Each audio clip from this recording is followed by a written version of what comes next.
Mumpung cuaca cerah, Rangga, Neng Gina, dan Kang Freddy akan mencari kepiting bakau di dekat muara yang berada di desa Legok, Jawa nih. Sip! Wah, perahu udah siap nih. Waktunya berangkat. Beuh, kalau berada di ujung perahu seperti ini sih, jadi mirip adegan di film-film. Ang, di mana tempat, Ang? Iya, berarti pada dia. Di dia, sok atuh orang pasang pintur nak. Umpanan heula teh. Ya. Oh. Ternyata tidak gampang loh untuk mendapatkan kepiting di muara seperti ini. Pertama-tama, kita harus pasang umpan dari ikan yang diikatkan di dalam pintur. Yaitu alat berbentuk persegi ini, kalau kepiting sudah masuk, maka tak akan bisa keluar lagi. Atau sih teh, Kang, tinggal kan itu kan. Sok atuh gara lempar kan. Siap. Kan itu kasih sih. Ya. Pasang lagi umpan berupa ikan ke semua pintur. Lalu lempar perangkap ke sejumlah titik. Ya, bau amis ikan akan memancing perhatian kepiting untuk masuk ke dalam pintur. Walah, emang Rangga lagi beruntung nih. Kirain teh bakal lama nunggu kepiting masuk ke perangkapnya. Ternyata Kang Freddy udah memasang pintur sejak kemarin. Jadi hari ini tinggal ambil deh. Semoga aja dapat banyak ya kepitingnya. Jadi penasaran, euy. Berat ieu mah Kang, sigana ayaan ieu mah Kang, ayaan. Wih, Tuh, tingali, kan hiji tapi Neng. Ingat, saat melepas kepiting dari perangkap harus hati-hati ya. Jangan sampai tangan kita kena capitnya. Bisa-bisa berdarah nanti. Memegang kepiting kudu ada tekniknya. Ya, seperti ini. Pegang dari belakang. Yuk angkat perangkap yang lain lagi, Kang. Ya, kepiting bakau merupakan salah satu biota laut yang berada di perairan pantai, terutama area mangrove atau bakau. Hewan yang berjalan miring ini pun dikenal lincah. Selain pergerakannya yang cepat, kepiting memiliki kebiasaan masuk ke dalam lumpur atau pasir jika merasa hidupnya terancam. Neng, terus cekapnya, Kang. Apa Cekap, ini? ayo orang uy ah.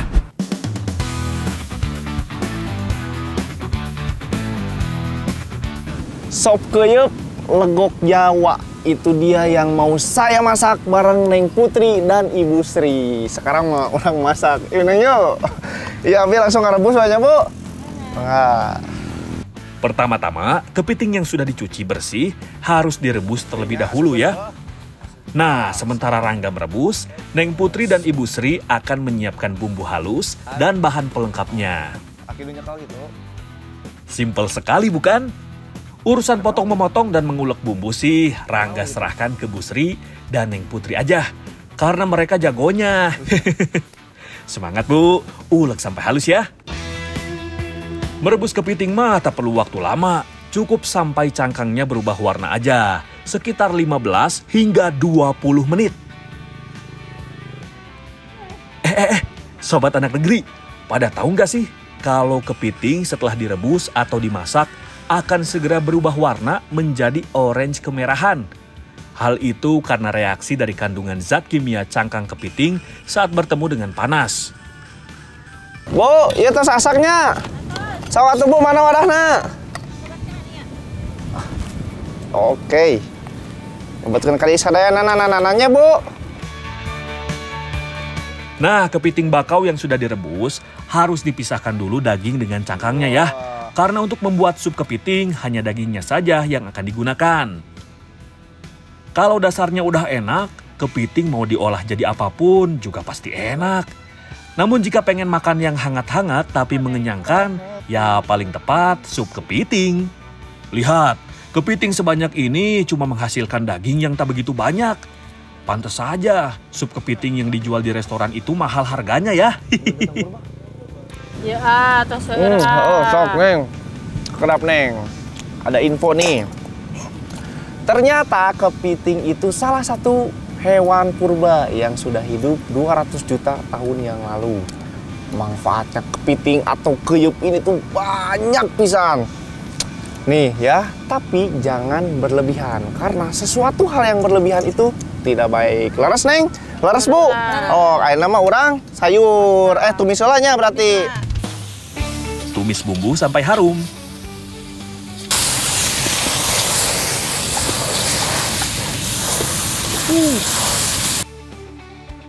Lalu tambahkan air secukupnya. Tunggu hingga air agak mendidih. Lalu masukkan bahan irisannya. Sekarang waktunya masukkan daging kepitingnya. Masak hingga matang sempurna. Oh ya, ternyata membuat sup yang tergolong menu mewah ini tidaklah susah bukan? Cuman harganya saja yang terbilang cukup mahal. Di pasaran, kepiting bisa dijual 75.000 hingga 85.000 untuk 1 kilogramnya. Weleh, mahal pisan ya. Beda halnya dengan Rangga yang dapat kepitingnya dengan cari sendiri.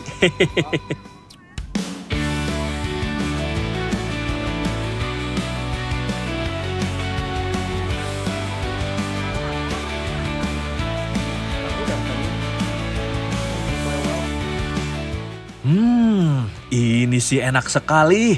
Gurih, asin, manis, semua melebur saat masuk ke mulut.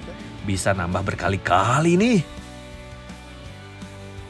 Ya, memiliki cita rasa yang enak dan lebih dominan gurih, membuat banyak orang sangat menggemari aneka olahan makanan laut. Salah satunya kepiting. Makanya sedikit terasa aneh jika ada orang yang tidak suka makanan laut. Karena faktanya, makanan ini banyak disebut sebagai makanan paling enak. Juga memiliki banyak manfaat baik untuk kesehatan tubuh jika dikonsumsi secara baik dan benar. Laos canggihnya. Hei Ang, kadi dah heula. Allah ilaha illallah itu Ang kakak aku bergerak. Ang, hari itu kakak dari kakak gubrak sampai dah Ang. Allah ilaha illallah. Sabar teuing pelapar yo Kain mandahar we atuh. Satu Ang tinggal kakak orang kanu ngagubrak gitu Ang. Astagfirullah Ang. Siap Jang. Siap. Hiji, 2, 3. Iha, meluncur. Sampurasun anak negeri dimanapun berada. Kumaha kabarnya? Semoga sehat semua ya. Ayo ikut Abdi bermain sini. Selain bisa membuat bahagia, dengan bermain ini badan juga bisa sehat. Gimana tidak? Sebagai tim pendorong, Abdi harus bekerja keras mengeluarkan tenaga agar batang pisang dapat meluncur dengan cepat. Lanjut lagi ya. Ayo meluncur.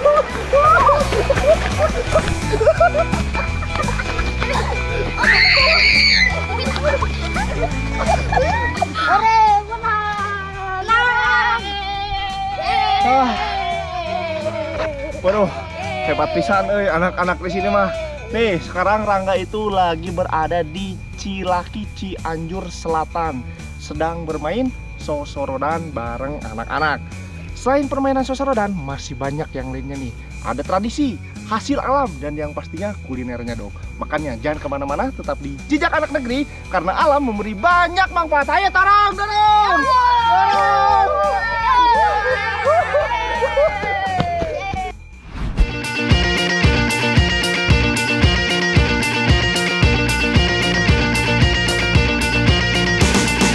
Meni cerah pisan Neng cuaca hari ini. Pas sekali karena Abdi dan Neng April mau menuju ke ladang pohon pandan laut untuk memetik daunnya.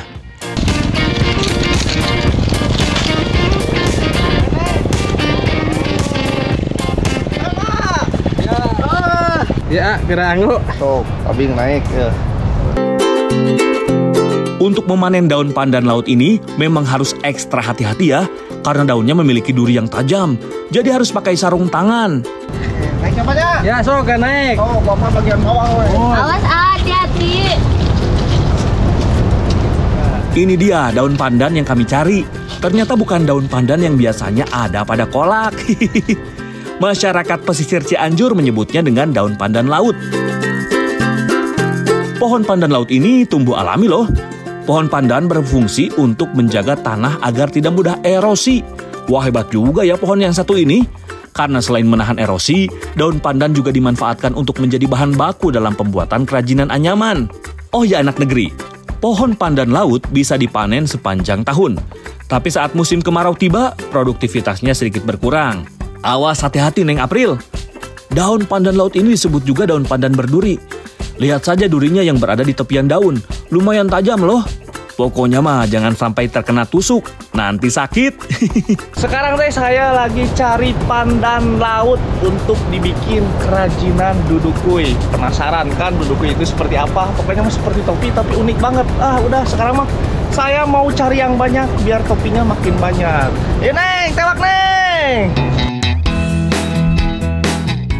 Penasaran kan dudukui itu seperti apa? Yuk ikuti Abdi dan Neng April ke tempat pembuatannya.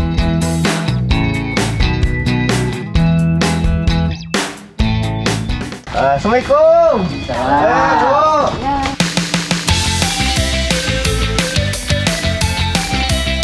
Nah, dari daun pandan laut ini kami akan membuat kerajinan anyaman topi.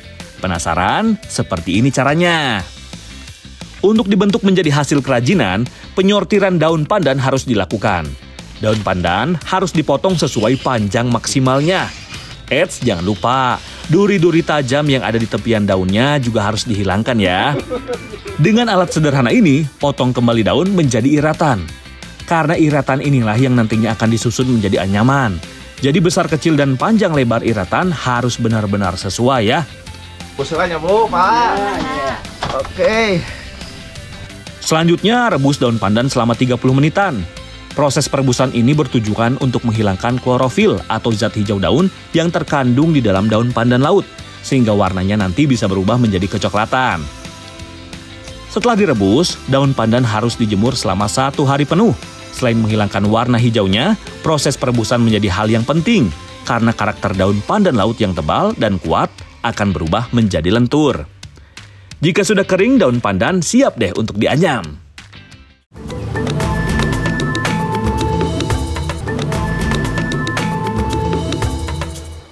Oh ya anak negeri, usaha topi anyaman dari daun pandan laut ini menjadi salah satu barang buatan lokal yang banyak dicari loh akhir-akhir ini. Karena memang bentuknya yang unik dan juga awet.